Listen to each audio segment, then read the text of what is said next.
What's up, everybody? Hopefully, you're having a good weekend. Happy Sunday, or whenever you are finding this and watching it. I know I got one, good weekend so far. Doubleheader for NASCAR today. If the weather holds up, it shouldn't be that bad of a Sunday. Had a good breakfast, all that dumb stuff. And also, if you didn't check out the two bonus episodes from yesterday, you should. One of them discussing round fives and six for the Amsoil Championship Snowcross from Deadwood, and the other one on the inaugural Formula E Cape Town E-Prix in Cape Town, South Africa. And they're both really good racing and really good, quick little bonus episodes for you. So you should check that one out as well, both of them, as they were good. I enjoyed it, kept them quick, keeps the episodes quicker than the main ones. And today we're hitting last night's Supercross Triple Crown from AT&T Stadium in Arlington, Texas, for both the 250 East and the 450s. And it was actually really good. Night of racing, you can see a lot of technicalities in there in the racetrack and the surface and the grip levels. It was, crazy all night. And if you haven't watched it, get on Peacock and check it out. They were really good through and through from start to finish. And that great racing everywhere. People were slipping, making mistakes all over the place. So that was really good to see, and you guys will really enjoy it. So get on Peacock. What's it going to hurt? You get to fast forward through any of the commercials or dumb stuff you don't want to watch and just see racing, which makes it so much better, especially if you're a NASCAR fan and you're afraid of how many commercials we're going to see this weekend. Today at Auto Club Speedway. Doubleheader, which means it's going to suck even worse because there's no time to decompress in between. But 250 races last night were 10 minutes plus one lap. 450 races were 12 minutes plus one lap. There was 3 each. Riders with the least points wins overall. Obviously, first place gets 1 point, and then so on and so forth all the way back. So it's like golf. Whoever has the lowest score at the end ends up getting the win. I think the Triple Crown events make for more exciting races because everyone has to be on all the time. There's not heat races where, you get into a certain spot and it's not going well. You could still maintain and get your way to the main event and then make choices. You have to do good in all 3 of them. And I think that makes for far better racing. And when people make mistakes, it's just crazier mistakes because they're pushing so hard all the time. So I enjoy them. I think they're a highlight of the whole entire season. And shout out coming out of last night to Hardy Munoz. Went down hard in the first 250 race, 8 dirt hard, and then 460 of Michael Hicks hit him in the abdomen full speed. So hopefully it ends up being nothing serious. I got a 1-word response via text message when I sent it to Walter. I'm not going to repeat that word, but if you ever heard him talk, it rhymes with suck. And if you haven't seen it, go on the Racing Rosinski Twitter page because I got it and I shared it on there. Again, big hit, big impact, 2 of them. So hopefully everything's okay with that. I haven't seen anything for the contrary, but as soon as I do, I'll post it on there. But big hit, big hit on that second one. That didn't feel good at all. So hopefully that works out well. But we're going to start off. I'm going to talk about all the 250 races and then move on to the 450s, just so I'm not bouncing back and forth because it just seems confusing that way. Got it all done in one batch. So 250, race 1. Again, best wishes, Hardy Munoz. Again, that sucked.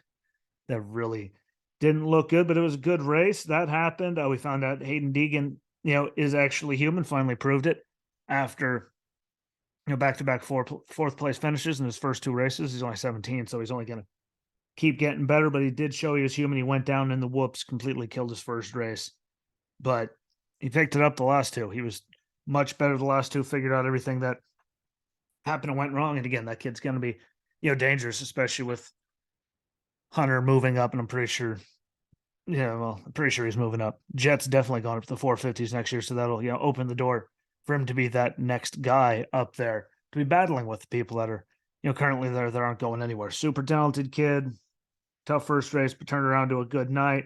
Hunter Lawrence won the first race. Nate Thrasher behind him in second and made Hunter earn it until the last couple minutes. Last couple minutes, Hunter pulled away, a little bit. And then Max Nancy was third. It was over 13 seconds back. I mean, it was just a 2-man race. Everyone was much farther back, got closer after that. 250 race 2. Jet Lawrence, Hunter's younger brother, in the booth for both 250 and 450 race 2, which is good to see his, and hear his insight on it because he's super young, but kid knows what he's doing if you ever see him on the track. He's very smart, has a good IQ and all that. So that was good to see. Beginning, we saw Thrasher catch Hunter. Really no harm, no foul. They only lost a few spots, here and there, and didn't completely take him out, which was good. They were sent back, but they were still in striking distance. And then good race. Hunter Lawrence drove all the way back up there, drove all the way up to third with about a minute left, got all the way up to the leaders, caught Thrasher's back wheel coming off the bridge or the tunnel, whatever you want to call the damn thing. Sent him to the ground. Just one of those. He looked like he was, just trying to get it and too impatient. Thrasher did jump across the tunnel and down in front of him, but it's one of those things. If he just slowed down a little bit extra, waited an extra second, he had the speed. He was going to get by them. Impatience, it'll get you when you're young, but I think he'll get a lot better than that. It's just one of those things that happens. You see it happen all forms of racing. Just like Formula E yesterday, dude got impatient trying to go around, caught the wall. Yeah, his day was done, unlike Hunter's, but he'll learn, he'll grow. He's still a young fella. He'll figure it out, and he has a bright future with how he runs. But Jordan Smith got the win. Nate Thrasher second. Hunter Lawrence was third, and that sent Nate Thrasher and Hunter Lawrence into the final race of the night tied, which made it all so much more interesting in there. And then race 3 is when all hell broke loose. Really, honestly, for both 250s and the 450s, the track was just so done by the time the third race came around that people were going down all over the place. But Hunter Lawrence completely taken out at the start in turn 1, way in the back. Caught up with Max Anstey in it as well. Hunter got stuck under his bike as everyone was driving away and they're trying to get the bike off him and everything separated. So that absolutely sucked for him, but he sure made a hell of a run for it at the end, because that's what him and his brother do, what they can find a way. But it really, that kind of tanked his night, because he went in tied, and that pretty much guaranteed he wasn't going to get the win unless something dumb happened, like really dumb. Sadly for him, that didn't happen, but we did see the 31:58 of Mosman and Jordan Smith go down together with just under 4 minutes left from second and third. It was a damn shame, because you heard me mention their names the whole time. They were, at least Jordan Smith, he was having a really good night, and just sucked to see it happen. But Nate Thrasher with the 10-second lead, wrecked with a minute left. Again, another great night. Really going, still worked out for him in the end, but a lot of people were going down like everywhere. I mean, so far, what have I named? Mosman, Smith, Thrasher, Jordan Smith wrecked as well from fourth with about 2 minutes to go. Hunter Lawrence had issues. Max Anstey had issues. Like Hayden Deegan went down. Like I'd say almost half the field had, issues, went down at some point. And there was a lot of the bigger names too. It shows you just how hard they're pushing, how crazy the track was. And again, they have to do it in the Triple Crowns because they have no choice. One bad race, and that makes all the difference in the world. Look at Jason Anderson last year here in the 450s in Arlington. Had a terrible first race with how everything worked out with him and Malcolm. Again, he kept running into him last year. Won the last 2, but it didn't matter because his first one was so bad. He had so many points. He didn't get the overall. But Jeremy Martin's got the win, and he in race number 3, VL was second, Nate Thrasher third, and then overall that put Nate Thrasher with the win. Jordan Smith, even with going down, got a second, which is good to see. And Hunter Lawrence got third. And, for how, again, everything, from winning the first one to issues in the second one to really big issues at the start of the third one, for him to even come back to where he was. I think he was 7th. Excuse me. That's a first. I don't think I've sneezed on here in a while, but to see him come back, I think he was like 7th or something. I mean, he was way back, but he started so far back. To see him even get up to there to hold on to the podium shows how good he is. And we've seen his brother do it in full main events. Jet doesn't have the best of luck in the Triple Crowns. I think that'll come with time. I still don't know if his driving style is there to match it yet, but held on, get a podium, got a third, keeps his point lead. He's up to 11 points over second place Max Anstey. And that thing's not over. We go to Daytona next week, so really excited about that. By the way, Ricky Carmichael designs great tracks for them. Should be really exciting. But then 450 race 1, Jason Anderson down in turn 1. Sexton caught his leg lately, but no damage. He continued. Eli Tomac won the first race. Ken Roxy was second. Chase Sexton was third. 450 race 2, Jason Anderson led the whole entire thing. Cooper Webb was second. Chase Sexton was third. Eli Tomac was fourth. He just didn't seem to be, I guess I'll use the phrase, on it as much. He didn't seem to be, as good in the second race as he was the first or then the third. So he just ran it smart, put in there a total 5 points going into the main. Yeah.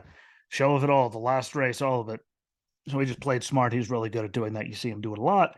That's how he gets championships and a lot of wins.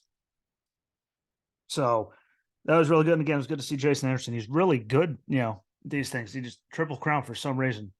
Something always seems to happen in all of them. And again, last year it was him and, Malcolm continuing to run into each other.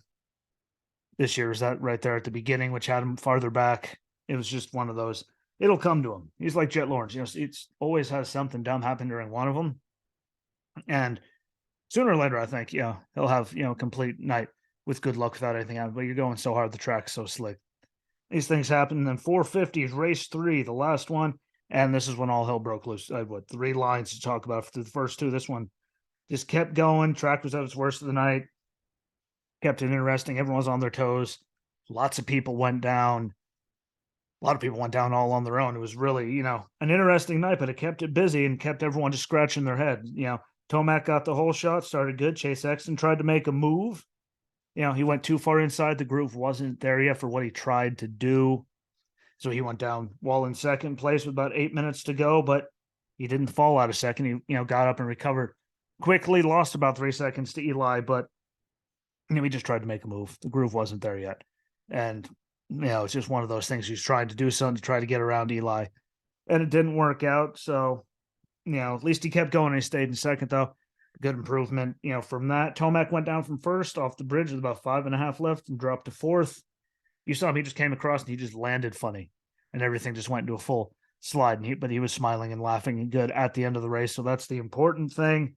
Cooper Webb got the lead with 1.5 minutes left. And that's the one that really sucks. Chase Sexton was running a good race. Cooper was chasing him. I mean, him and Cooper Webb were going to race.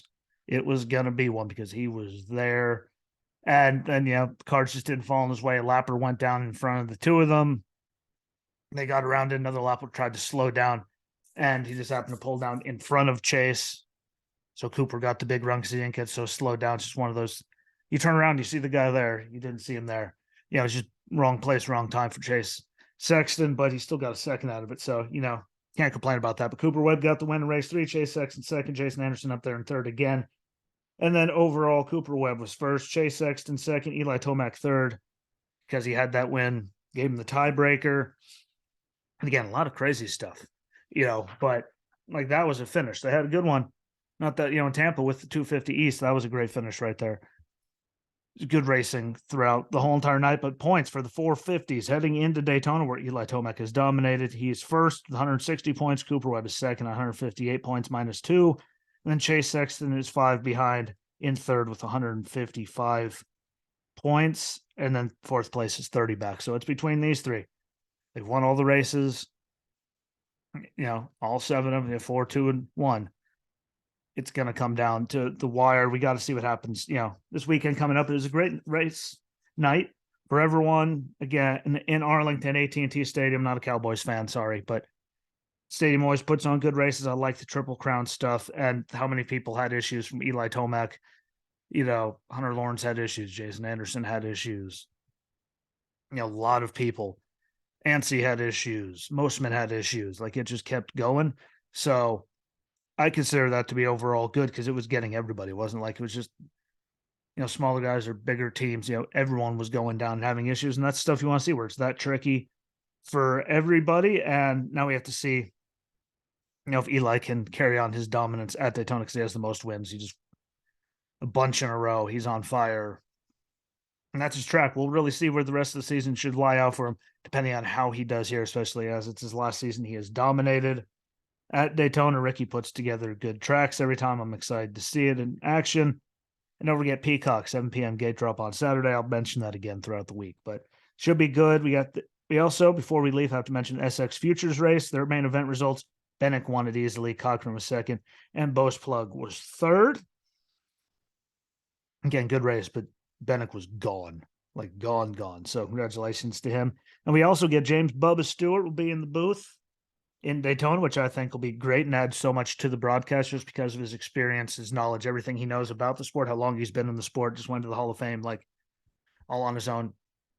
I think that'll be great to add him in there with Ricky. Just the knowledge between those two is going to be amazing. So make sure you watch that. But that's all I got. So make sure to check out the other two if you haven't. Again, Formula E Cape Town E-Prix was one. Great race, great finish to that race. Then Amsoil Championship Snowcross from Deadwood, rounds 5 and 6. Great racing. Crazy weather to talk about. All kinds of stuff there. Make sure to find those. And also, on a serious note, they're taking the ads away for me on Anchor. On all the shows, if you don't have a certain threshold, they're cutting everyone off. So if you could go onto the Anchor thing through this show, all the other ones, and set up a monthly financial thing, a one-time payment, just anything to to help keep money going, to actually make this show money, to go towards trademarks and all that stuff. It's greatly appreciated. It'd be nice to have money going into them all to pay for all those things, so I'm not bankrupting myself in the process. So click on the Anchor show. You could do it there, the link. You can go to anchor.fm and find me. I try to share the links, but it won't let me. It says the page isn't found. But if you guys could set up the monthly support, that would help immensely, even if it's only a few bucks, just because it makes it easier than me having to pay for everything, out of pocket, especially in today's times. If you can, you can. If you can't, you can't.